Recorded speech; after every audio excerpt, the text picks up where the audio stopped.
In today's video, we'll go over the PlayStation Plus titles for the month of December being live right now so you can add them to your library and download them to play. Also, while the director of Final Fantasy XV, Hajime Tabata, has left Square Enix, he has revealed that he is kicking off a new game studio, and I want to take a look at that and when we'll hear more information from him. Also, I think just about everyone that owns a PlayStation 4 wants to see a sequel to one of the best PlayStation 4 exclusives in Bloodborne with Bloodborne 2. Bloodborne and Souls head Hidetaka Miyazaki spoke on the possibility of Bloodborne 2, and if you do recall, there was a very suspicious Easter egg hidden in Dressine, another game put out by From Software, a VR title, that pointed towards a lot of people thinking Bloodborne 2 was in the works. Unfortunately, Miyazaki kind of put the kibosh on that. Also, the Game Awards are quickly approaching, and we know a bunch of games are going to be making their presence felt at the big show. And we've also got an update that Rage 2 will make an appearance at the Game Awards. Want to go over that? Also, while it looks like we won't be seeing a brand new Assassin's Creed game in 2019, what we might be getting is the Assassin's Creed Compilation, and that looks to be released in 2019 if a retailer listing is to be believed. That usually is the case whenever these retailers list something.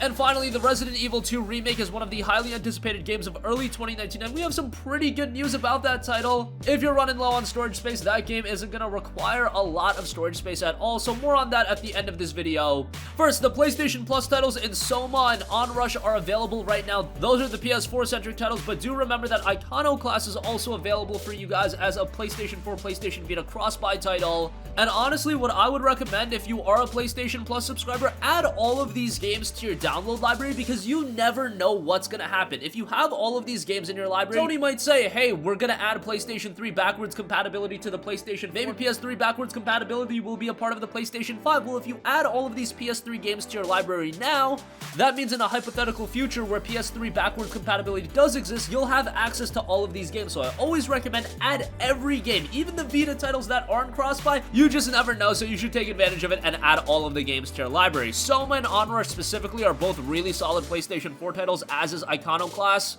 It seems like a lot of you guys are in disagreement with me and think that December is an absolutely horrible month for PlayStation Plus subscribers. I very much disagree with that. Soma's a great survival horror game, Onrush is a very recent release, and Iconoclast is solid as well, but let's not get into that debate again. Check out the PlayStation Plus titles, they are available right now. Moving on from that, we've heard the unfortunate news about Final Fantasy XV. That game will not be seeing all of its DLC be released. We will get episode art in, but even more heartbreaking might be the fact that Hajime Tabata, director of the game, has left Square Enix, but he is not going to be out of the video game scene as he has revealed his new game studio in JP Games. JP Games is still, of course, in its infancy. Hajime Tabata just left Square Enix, so obviously you can't get something major off the ground that quickly. However, it was noted that the development team will have more information to share in January of next year, so just next month. And at this point, we don't really know what Hajime Tabata is going to turn his focus to. I imagine that he's going to once again try to create some sort of JRPG. I don't know what kind of financial backing he has, however, that's going to be a major problem because with a game like Final Fantasy XV, that game was a colossal financial undertaking, and Hajime Tabata probably won't have the resources to bring forth something like that, but at the same time, you don't need absolutely insane financial resources to put out a high quality game. If you can get started with something a bit smaller and then work your way up, I think that would be the best route to go, and who knows, there might be investors that come on board. You never really know, but we should hear more information about what JP Games is going to bring to the table January of next year.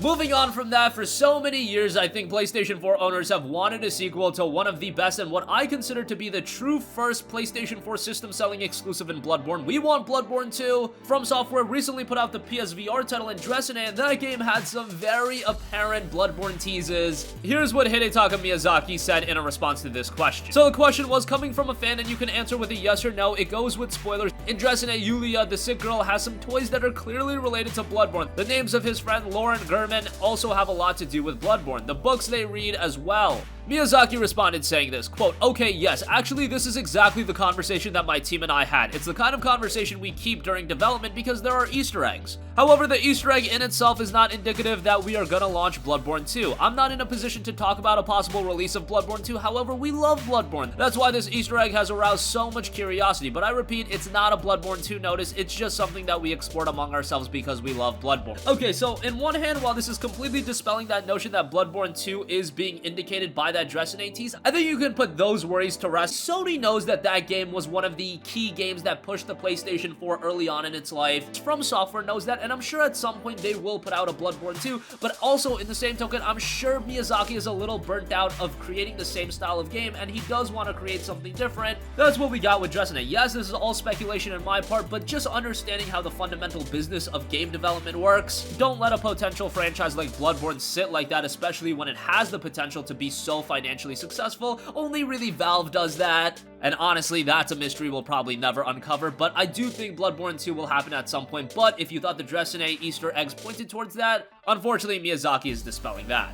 Moving on from that, the Game Awards are quickly approaching. It will be held on December 6th. We know north of 10 new games are going to be announced. We know a bunch of updates on existing titles will be shown off, and one of those games that will have an update is Rage 2. The official Rage 2 Twitter account put out this. Quote, "We think hashtag Rage 2 is worthy of a few nominations at the Game Awards, even if we have to create our own categories, ... with the teaser trailer also being attached." Once again, let me throw on some speculation. I feel like with this trailer, we might get a release date, or at the very least, a release window announced for Rage 2, because I do believe it was supposed to be released in the early part of 2019, not in the latter half. So at this point, I feel like it's about time that we hear a release date for Rage 2. Rage 2 is a game that's going a little bit under the radar. Kind of had this zany, weird presentation at E3, but the game itself does look pretty good. Hopefully with Rage 2, with Avalanche helping out, it turns out to be a really, really great game. We'll see more of it at the Game Awards with a brand new trailer.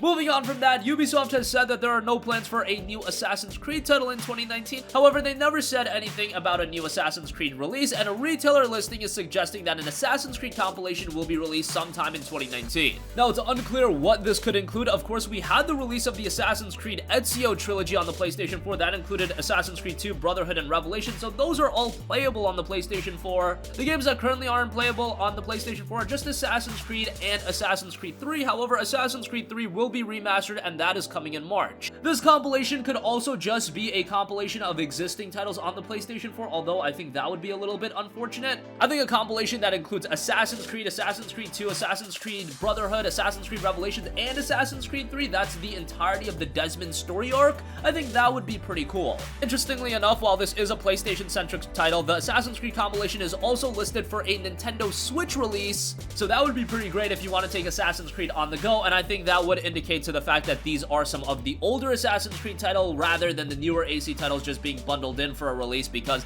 AC Origins and AC Odyssey, those games are not going to be able to run on the Switch, but the older titles like AC1, AC2, and so on, those will be able to run on the Switch no problem. The compilation specifically had a release date listed for March 29th, so we will keep you guys posted on how that story develops. And lastly, speaking of games coming in 2019, one of the highly anticipated games for early 2019 is the Resident Evil 2 Remake, and honestly, if you were to tell me to guess the file size for the Resident Evil 2 Remake, I would have just said something like 40 or 45 gigabytes, but in actuality, it's coming in relatively small at just 21 gigabytes. It's listed at that size at the Microsoft Store page. That's a very small file size. It looks like the January game releases are not going to eat up our hard drive too much, with Kingdom Hearts 3, we covered that yesterday, being around 39 gigabytes, Resident Evil 2 Remake being just 21 gigabytes. Man, let's all have a collective reprieve that our hard drive is not going to be destroyed for at least a little bit. With the Resident Evil 2 Remake being small, Kingdom Hearts 3 being small, January is going to be a little bit of a reprieve for us. However, I do imagine with some of the upcoming games in 2019, again, if you're sitting on that launch 500 gigabyte hard drive, I would highly recommend you at the very least to pick up an external hard drive. You can get like a 1 terabyte hard drive super cheap. You can even get like a 4 terabyte hard drive pretty cheap these days. Probably a good investment, but for those of you guys checking out the RE2 Remake, it's going to be pretty small at 21 gigabytes. So that's going to conclude this video. Again, the free PlayStation Plus titles are available right now. You can download Soma, Onrush, and Iconoclast on your PlayStation 4, a couple of PS3 titles, and do remember that for you guys on the Vita, Papers, Please is available as well. The director of Final Fantasy 15, Hajime Tabata, has left Square Enix, but he's creating a new game studio, JP Games. We're going to hear more next month. It looks like Bloodborne 2 isn't ready to be announced quite yet, but hopefully at some point we do hear more about the potential of a Bloodborne 2. What we do know is Rage 2 is going to get a brand new trailer at the Game Awards. Hopefully we get a release date with that. The Assassin's Creed compilation looks to appear sometime in 2019. The date was listed for March 29th. We'll keep you guys updated on that. For those of you excited for the Resident Evil 2 Remake, that game is going to weigh in at just 21 gigabytes, so great to see a relatively small file size for that. That's going to conclude this video. Sound off with all of your thoughts in the comment section down below. Thank you for watching, and goodbye.